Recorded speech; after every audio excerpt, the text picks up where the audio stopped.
Late winter in Alaska doesn't end with a bell.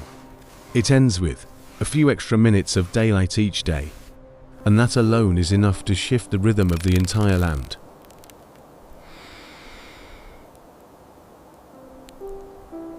You might not see it at first, but you will hear it. The ice begins to speak in deep rumbles like a giant body stirring through a long sleep.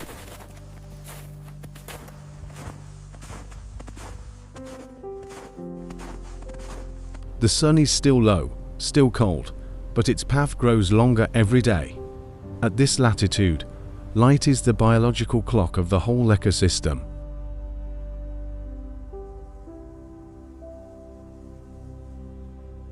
Wind scrapes across the snow's surface, carving it into wave-like ridges. Snow looks soft, but it's a reservoir of cold energy, and it decides who survives and who runs out of time. Beneath the ice, the ocean is not dead. It simply slows down. Light filters through the milky ceiling, carrying the first signals of life returning.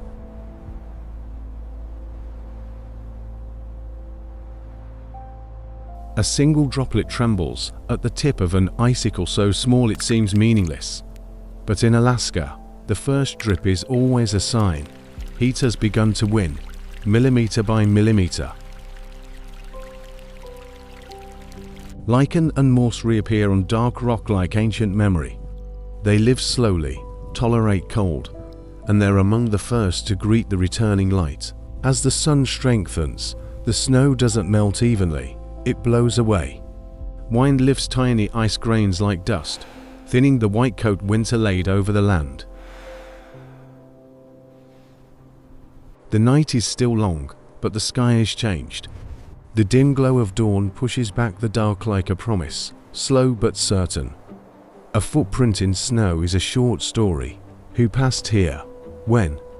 And do they still have enough energy to keep going?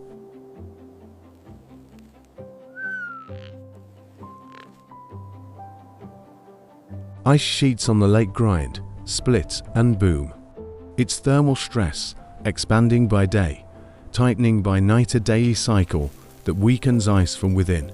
The snowpack tells a story of the winter. Water begins to move, even before the snow melts to our eyes. It threads through layers, carving tiny channels, quietly unlocking spring.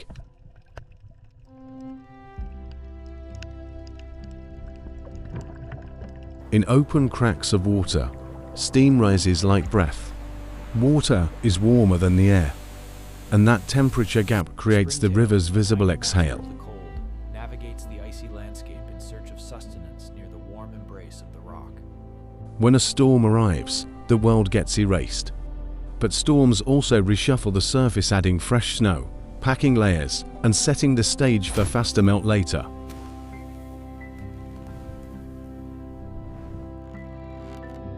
After the storm, the air turns razor clear. Mountain lines, tree bands, river scars, everything sharpens, as if the planet has just been washed. Ice begins to change from the inside. As crystals reorganize, the surface becomes more brittle. That's why late winter can be the most deceptive time to trust ice. A bead of water rolls across more simple, but it carries a message. Dark surfaces absorb sunlight better than white snow. And that means they warm faster, and melt accelerates. On mountain slopes, winter leaves its signature as fresh avalanche streaks. The world isn't still, its movement is simply slow and heavy.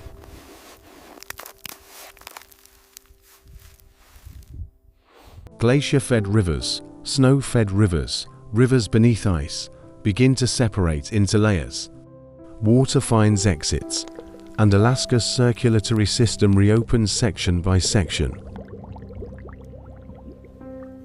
Ice fragments dropping into running water sound like glass breaking. Each fall is another chip in the boundary between winter and spring.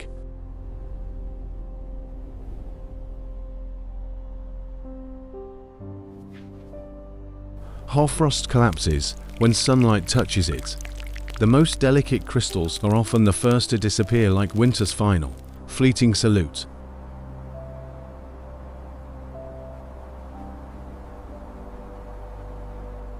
Beneath thinning snow, dark soil returns. It's not just ground. It's a vault of seeds, roots, microbes, a sleeping world beginning to wake.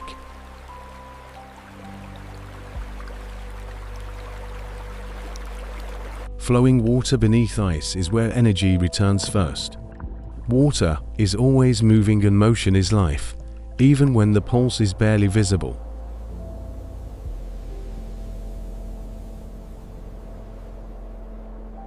At the edge of open water, the watchers return first. An eagle doesn't need much, only a small window of opportunity. See, ice fractures into plates like a shattered mirror. That's when the ocean starts reclaiming space. Each crack is a new breath.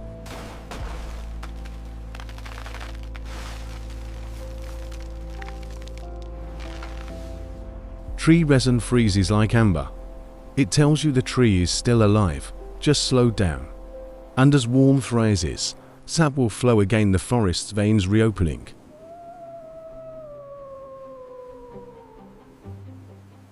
Large, deep, steady prints could belong to a moose. Late winter is when they must calculate every step, because food is scarce and cold still drains energy fast. It uses its muzzle to shove snow aside, searching for tender twigs. Here, a meal isn't about being full. A meal is about surviving one more day.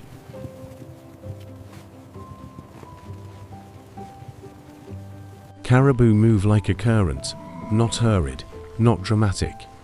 But every step is a decision, where to find lichen patches without spending too much strength.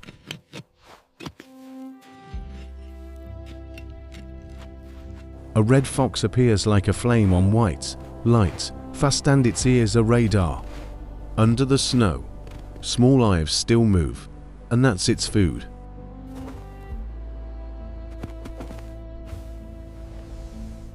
The small hole after a pounce looks like a wound in the snow, but it's the map of a hunt, more precisely, an energy calculation. How much you spend, how much you gain. On the horizon, dark shapes slide like winter's shadow. Wolves don't need to be seen often. Even their sign is enough to put the whole system on alert. In thin forest, they move almost without sound. Predation in Alaska isn't about violence. It's about efficiency. Sometimes the prey doesn't run, it freezes.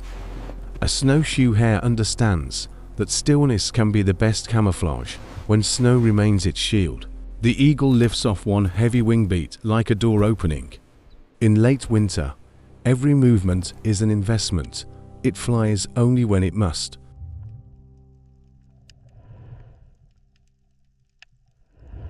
Under ice, fish breathe slowly, swim slowly. Being cold-blooded ties them to water temperature. Even a slight warming changes the pace of life.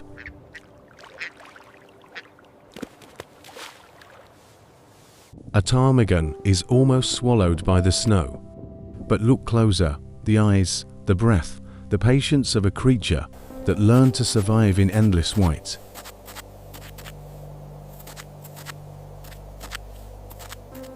One strong wind can erase tracks in minutes. Alaska keeps reminding you that every victory is temporary and every chance can vanish.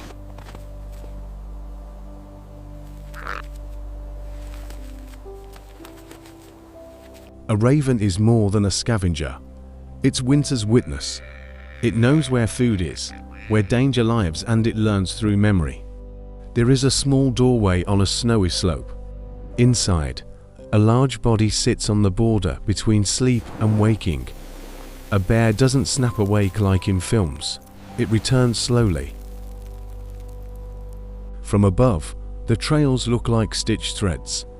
But they are a survival network written in footsteps, hunger, and the light that's coming back.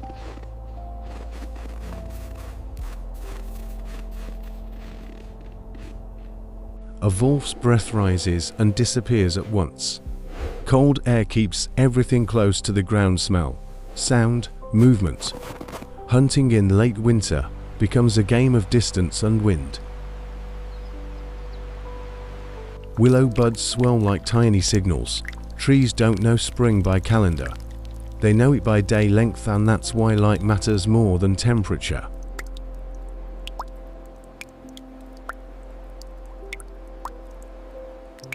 As snow retreats, dark ground absorbs sunlight and melts faster still. This is the albedo effect. White snow reflects light. Dark earth holds heat, a feedback loop that accelerates spring. The distant call of returning birds is like a thread connecting Alaska to the rest of the world. They return not because it's warm, but because the timing is right. The food is coming. The light has shifted. A small melt hole opens and water is exposed. Cracks like this are where spring first seeps into the ice system. Some days Alaska teases. The sun rises, then the storm arrives. Late winter is the season of setbacks, but it doesn't change the direction of the story. And then the light returns again, as if it never left. Over the last patches of snow, water is moving, the forest is breathing, and life begins to stir.